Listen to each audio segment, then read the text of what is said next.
할렐루야, 행복한 정시 기도 시간입니다. 반갑습니다. 이 시간만 생각하면 너무나 행복하고 평안하고 또 우리 하나님의 일들이 우리 앞에 아름답게 펼쳐지는 걸 느끼게 됩니다. 오늘의 말씀은 사도행전 1장 8절인데요. 오직 성령이 너희에게 임하시면 너희가 권능을 받고 예루살렘과 온 유대와 사마리아와 땅끝까지 이르러 내 증인이 되리라 하시니라. 아멘. 그래서 사실 성령이 오기 전까지는 이 성을 떠나지 마라, 주님이 말씀하셨습니다. 이게 성령이 오고 나서부터는 가라 얘기하셨어요. 그것도 예루살렘과 온 유대와 사마리아와 땅끝까지 가라. 그게 우리에게 주신 하나님의 언약이면서도 축복이고 능력입니다. 그래서 복음화의 여정 속에 있어라. 세상은 복음이 없어서 멸망하는 거예요. 세상은 예수가 그리스도인 줄 몰라서 사람들이 절망하는 거예요. 예수는 그리스도 인생의 모든 문제 해결자, 그분이 해답이고 진리요 생명입니다. 그리스도를 잃어버리면 아무리 똑똑한 사람도 결국 무너지게 됩니다. 대통령도 그리스도의 복음이 없으면 결국은 실패하게 되는 것이고 비참한 효율을 마치게 되는 것입니다. 누구든지 마찬가지입니다. 누구 지위 고하나 지식이나 엘리트나 이게 중요하지 않아요. 복음, 예수는 그리스도. 세상에서 얻을 수 없는 것, 하나님이 우리를 줄 수밖에 없는 것, 하나님이 봐도 이것 말고는 인간이 구원받을 만한 다른 이름이 없기 때문에 이 복음을 주신 거예요. 그래서 그 하나님의 아들 예수께서 십자가에 죽으시고 부활하심으로 인하여 우리에게 엄청난 응답과 축복과 능력의 길을 열어주신 거거든요. 그래서 우리는 세계복음화 여정 속에 가야 돼요. 그게 우리 속에 있어야 되고 우리 자녀들 속에 있어야 돼요. 땅끝까지 가라. 초대교회는 갔어요. 자기들이 간 게 아니에요. 하나님이 성령이 끌고 갔는데 믿고 순종하고 따라갔을 뿐이죠. 그러면 그래서 12지자들은요 다 순교를 했지만 제자리에 앉아 죽은 사람 하나도 없어요. 순교를 한 사람이 있어도요 그 자리에서 스데반 같은 사람 말고, 사랑하는 여러분, 그래서 우리가 정말 하나님의 복음화의 여정 속에 있으라. 그것이 세계화요, 세계복음화. 그래서 아무 능력이 없어도 서밋이요. 우리는 처음부터 서밋이었어요. 창세기 1장 27절 하나님의 형상을 따라 지음을 받은 우리가 처음부터 서밋이었어요. 그게 한순간에 무너져 버리고 우리 서밋을 잃어버리고 짐승 같은 수준으로 우리가 전락돼 버렸습니다만은 예수 그리스도가 오심으로 인하여 제일 먼저 회복한 게 뭐냐면 서밋이요. 서밋. 우리는 신과 같은 존재예요. 우리는 하나님의 자녀입니다. 하나님의 자녀. 요셉이 그걸 알았어요. 노예로 팔려갔는데도 그걸 알았어요. 그렇기 때문에 그는 보디발을 살렸고 애굽을 살렸어요. 모세라고 하는 사람이 비록 80의 복음을 알았지만 이 80의 나이에도 그는요 세상을 두렵지 않고 피곤치 않고 120세까지 눈이 흐리지 않았다고 분명히 얘기하고 있습니다. 아무 능력 없어도 괜찮아요. 다윗은 어릴 때부터 목동이었지만 서밋이었어요.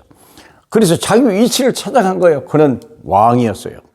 사랑하는 여러분, 우리가 내가 신분과 내가 누군지 권세를 알 때 하나님은 거기에 맞게 우리를 써주시는 거예요. 믿습니까? 두 번째는 하나님이 원하시는 것을 찾아야 돼요.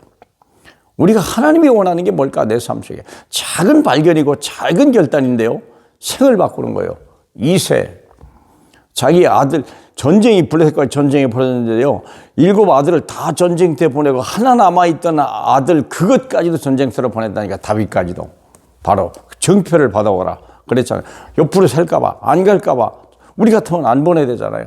하나님이 원하신 것이 뭔가 같기 때문에 거기서 골리앗을 깨뜨렸죠. 요게벳이라고 하는 사람은요 아이를 낳으면 다 죽여야 되는 그때 상황에 아이 모세를 낳았어요. 그때도 이 요게벳은요 서밋이라는 걸 알았어요. 비록 노예의 아들이요 죽어야 될 수밖에 없는 아들인데 이게 하나님의 자녀요 세계복음화할 언약 백성이라는 걸 알았기 때문에 그를 공주의 집에 집어넣어버린 거예요. 생각이 그리 되는 거예요.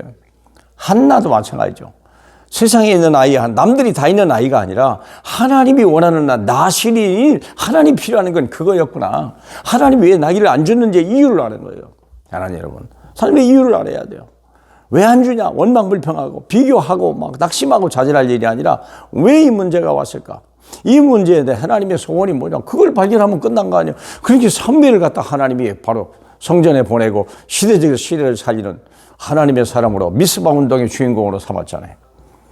그리고 생을 걸 만한, 우리 결정적으로 생을 걸 만한 가치를 발견해라.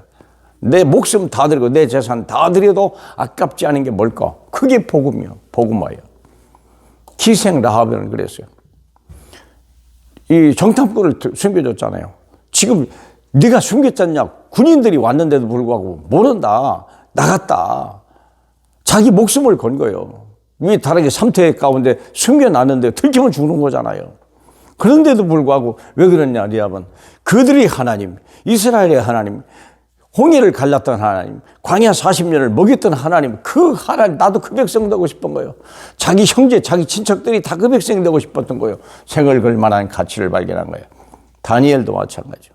다니엘도요, 사자굴에 들어가도, 새 친구들은 불 속에 들어가도 그리 아니하실지라도 우상제물을 먹지 않아야 되겠다는 거예요. 우상제물을 하나님이 가장 싫어하신다는 걸 알고 새 친구와 그 다니엘들은요, 하나님의 뜻을 정한 거예요. 생을 걸어버렸는데요, 하나님이 이들보다 높은 자가 없어요. 높은 자는 왕밖에 없는 거지. 다니엘은요, 4명이나 왕을 섬겼어요. 이런 기가 막힌 일이 어디 있습니까? 생을 걸 만한 가치였지만 생을 걸 만한 가치를 발견한 것이 더 중요한 거예요. 에스더 같은 사람, 내가 죽으면 죽으리라. 그러면 죽어도 내 목숨을 들여서라도 얻어야 될 가치, 그게 복음화예요. 그게 바벨론 복음화, 애굽 복음화, 이것이요, 아람 복음화. 사랑하는 여러분, 오늘 이 시대의 세계 복음화가 저와 여러분에게 주신 최고의 축복이고 생을 걸 만한 가치가 있음을 믿으시길 바라고, 저와 여러분이 이 자녀들이 세계 복음화의 주인공이 되실 주님의 이름으로 축복합니다.